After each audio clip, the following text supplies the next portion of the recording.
Hello everybody, and there it is, a nice evening, late afternoon, evening-ish time.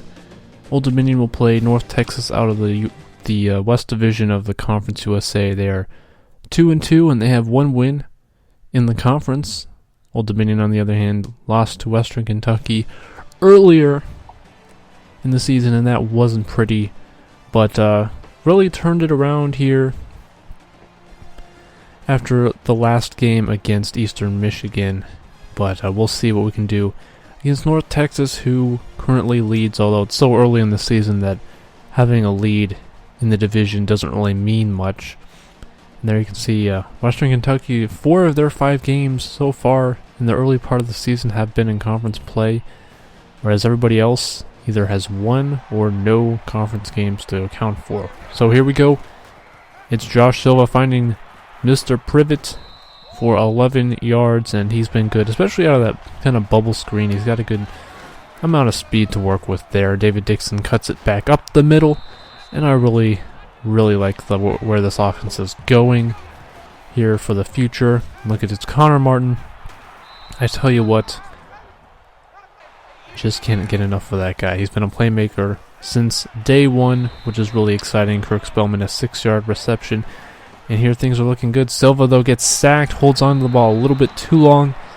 Maybe he had a guy open, but didn't find it quick enough. So we'll settle for the Anthony White field goal. Beautifully done. He's been a great kicker. Unfortunately, it is his last season in North Carolina. Just a quick little studio update. Upsets number 6 Florida. So Florida takes their second loss, and that was kind of surprising because North Carolina just isn't all that great. Not that they're bad, but, you know.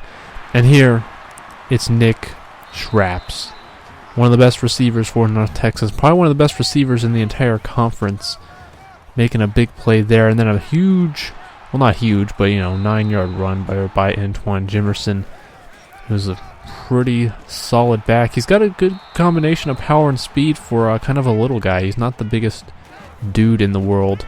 But Brock Berglund is going to find Roderick Lancaster for the 14-yard touchdown pass. And, well, on their home field, North Texas takes the lead 7-3. And this is the first meeting, by the way, between these two schools. So we'll see how this goes. Kirk Spellman found on a little wheel route of 15 yards.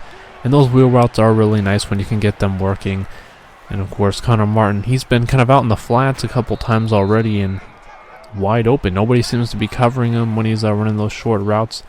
Silva holds on to the ball for as long as possible before getting swarmed, and it's Fred Scott, the linebacker for North Texas, who comes away with the interception. It was an ill-advised throw. I got to say that wasn't a very good idea. And Scott was looking there. He thought Connor Martin was the target, and he thought correctly. So 1st and 10, it's Jimerson. He gets blown up in the backfield by Malik Johnson out of his strong safety position, so that was pretty impressive. Justin Weddle comes on the corner blitz before Corey Taylor, the other strong safety, playing them about equally this season here, comes up with the interception right back. So, that interception thrown by Silva, not a big deal at this point because we're able to get the ball right back. And Silva on a little read option keeps it, has all kinds of room to run, steps out after a gain of 15. Things are setting up nicely around midfield, but 3rd and 8. Silva, once again, holding onto the ball for a very long time. Coverage has been pretty solid by North Texas and looked for the deep ball there, so it wasn't meant to be. 3rd and 10, Berglund on the next drive here. He's going to look deep over the middle, and it's Larry Alston who dropped back into coverage. That was kind of a funny interception because he's kind of just running. I was kind of running him into that play, and he managed to get the interception. But another drive that would fail for Old Dominion because they couldn't make anything of it. So a couple of interceptions and not able to take advantage of those. And Jimerson almost 30 yards on that screen pass, but he gets blown up by Travis Gonzalez.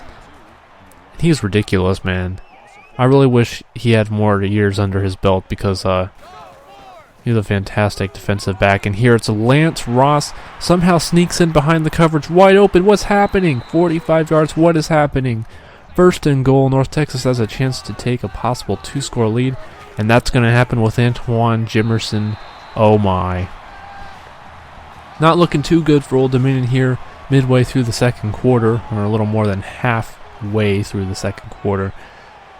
So 1st and 10, Silva out of the shotgun. He's going to run off to his right, even though he's a left-hander. He's going to rocket it into Kirk Spellman. That was a ridiculous play. Really kind of absurd, but, you know, things happen. So here we go. Give it off to David Dixon out of the shotgun, and things are starting to flow a little bit. Number 22 gets about 8 yards on that play. So out of the pistol, it's going to be a screen play. It doesn't set up too well, though. The blocks don't really get set, but Dixon stumbles and manages to fall forward for a first down. And now an option play for Silva. He keeps it and finds a hole to run through. And he has been a driving force for the running game today. 3rd and 9. 3 wide receivers to his left. Silva's going to look to throw here with a minute to go in the first half. And it's Fred Scott with his 2nd interception of the game. The middle linebacker gets a 2nd interception. And another ill-advised throw by Josh Silva. It just keeps happening, but that's what happens sometimes. And Berglund sacked on this one for a 14-yard loss by Galen Evans at the defensive tackle position. My goodness, that was exciting. So that drive would completely stall, and Old Dominion with 8 seconds on the clock. We'll jump ahead a little bit, though, to 3rd down with 3 seconds. It's Hail Mary time, right about the 45-yard line. Silva has time to throw. Chucks it deep. He's got a man. It's Brady Massey. And at the end of the first half, it's a 46-yard Hail Mary to Brady Massey, the tallest wide receiver Old Dominion has. And I recruited him for that purpose because he has size. And somehow the defense, I don't know what they were doing, but they weren't set on that play to cover the deep ball for some reason. So it's 14-10 at halftime. Old Dominion cuts the lead to 4. But look at the time of possession.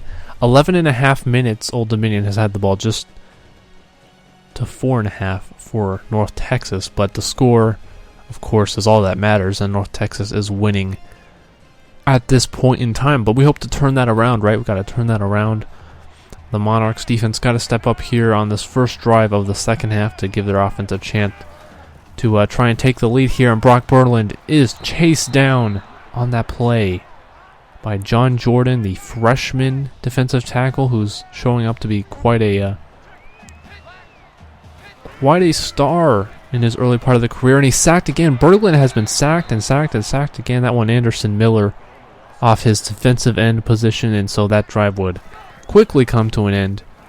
But Old Dominion, on their next drive, was unable to do anything at all, completely failing, going backwards. And so 1st and 10, we look for Brock Berglund in the North Texas offense. I don't know where that pass was going, but his receiver was not ready for the ball. A little bit of an ace formation here, and a quick throw into the flats leads Travis Gonzalez right into an interception. It's a pick 6, and I keep telling you guys, this defense is pretty solid. Got some nice defensive backs. Of course, Gonzalez is a senior, so he won't be around next season, but do have a lot of talent, and that was a great pick 6 there to take the lead. 17-14. Old Dominion takes the lead by way of a defensive touchdown, but Antoine Jimerson makes the defense look a little silly with Marcus Massey making the tackle in his sophomore season. He's shown to be a pretty solid defensive back there, and on 3rd and inches, throws this one out of bounds for whatever reason, but they're going to go for it. It's apparently too long for their kicker. They're going to hand it off to Jimerson, and he does pick up the needed yardage on that play, unfortunately, for Old Dominion. So another first down for Berglund, but he's going to be sacked by Rob Mahan. Another sack for the defense. They have been really getting pressure on him and finally wrapping him up. Another quick screen pass that's blown up by the defense. And it's 3rd and long for Brock Berglund. He's dropping back to pass, has all day to throw, and it's Cooper Jones. What is up with this? How do you give that up on 3rd and long? I just don't know. 2nd and goal, late in the 3rd quarter. And again, Berglund has time. Lance Ross just short, so 3rd and goal. They're going to call a shotgun. They're so close to the line, the goal line there, and it's Walter Anderson. Another sack for the defense. Another one, and they hold on 3rd and goal to force a field goal by North Texas here. Upcoming Walter Anderson. Not a name that you hear a lot, but he's going to be a guy to look out for in the future. And that shows their kicker's very weak foot, but he makes it through, tied up at 17. 6 minutes to go in the fourth quarter. This has been quite a game. Harvey Taylor comes in to clean up for David Dixon to give him a little breather. And he gets 10 yards on that play. So 2nd and 5. More pistol action, and Dixon gets the first down. It's too easy. Too easy to go right up the middle right there with all the blocking that we've got. Then Silva on a little play action finds Connor Martin. A quick pass to Martin as he stretched the field there. And now they're encroaching upon the red zone. It's Philip Dickens, the fastest wide receiver on this team, by the way. Dickens will end up actually playing the slot a little bit more later on. But Harvey Taylor gets the handoff on a little option play. And it's a touchdown for number 37. And now Old Dominion has the lead 24-17. You see the defense. 5 hurries, 5 sacks. Quite a day for the Old Dominion defense. Hoping to get more pressure, but Lancaster's found one-on-one and gets about 11 yards. A good read by the quarterback, Brock Berglund here. Jack Tacho comes off the corner on a blitz, but he's way too far away to make any impression. And is Teagarden to make the catch there. 3rd and 6 though. Berglund is going to find his man Nick Schraps, who drops it after being hit hard on that play. Wow. 4th and 6. This is for the game, really. North Texas want to stay in it, and they do. Lance Ross. That corner route is deadly. Fortunately, the defensive backs could not stop it. 3rd and 2. I messed up on this play. I accidentally player locked Caleb Taylor, and then I went offside by accident. But that didn't really matter on the play because they scored off to the other side of the field. So then I went and turned off player lock so that wouldn't happen again. I accidentally pressed the stick to make the player lock go. So anyway, tied at 24. It's 3rd and 2, a minute and a half to go. Old Dominion in their all silver jerseys. David Dixon trying to keep the drive alive, and he does. Barely gets it pushed out of bounds with 1:27 on the clock. And starting to move right around the 40-yard line there, and it's picked off by Lancaster. Different Lancaster, I believe. I don't think that's the same guy. I didn't ever catch his first name, so I don't know. But now, 1st and 10 in good territory, but Anderson Miller absolutely decleats Brock Berglund.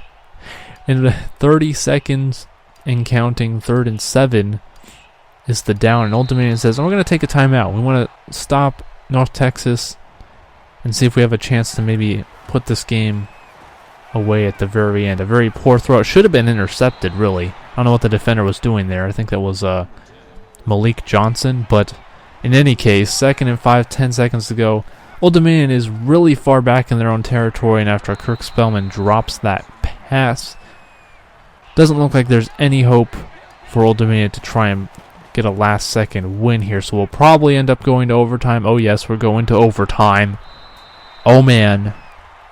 This game is not over yet. We have more to play. Tied at 24. North Texas won the toss, and as always, elects to play defense, as that is very well advised. 1st and 10, it's Connor Martin. And as you know, or maybe you don't know, college football overtime, you start with possession at the 25-yard line, and then you do whatever you got to do. You got to get you got to at least get a touchdown if you really want to have a good chance. But we have to settle for a field goal. So Old Dominion has to hold North Texas to a field goal or nothing if they want to have a chance at winning this game. Travis Gonzalez nearly puts this one away. Could have picked that off. Big play there on 1st down. 2nd down. Berglund has plenty of time to throw again, and it's Jack Tacho, the transfer from North Carolina, almost picks that one off. So 3rd and 10. Berglund has time to throw again. Schraps is found, but he's immediately met. And it's 4th and 5 for North Texas. So guess what? It's a 37-yard attempt, my bad. And he misses it. He shanks it to the left, and this one just barely went to the left. Look at how close this ends up being, because, my gosh. Look at how close that was. Almost made it, and it's their kicker who cost them the game. Old Dominion comes away with yet another victory on the year. They'll improve to 3-2 and picks up the first conference win of the season. Finally, in overtime, had to get it done. But there you can see Silva threw 3 interceptions, but he did throw 50% and had 174 yards. A good day for the defense, 6 sacks, 3 interceptions, and 1 touchdown, courtesy of Travis Gonzalez. And just a very, very minute amount of recruiting information here. We've got 3 guys visiting: Tommy Patrick, Aaron Bennett, and Josh Smith, punter, safety, and outside linebacker. Not much has really happened in recruiting that I can update you guys on. I'll provide some more in-depth information as we move forward in the season, and you guys see who is the potential future of this team. But as always, the players of the week. And there's Johnny Football getting it done again. Surprise, surprise. Though realistically, he would not have been playing in his senior season. But I don't care. Punch me in the face. Whatever. There you go. Thanks for watching, guys. I hope you really enjoyed it. And as always, I am Jammer1031. I will see you next time.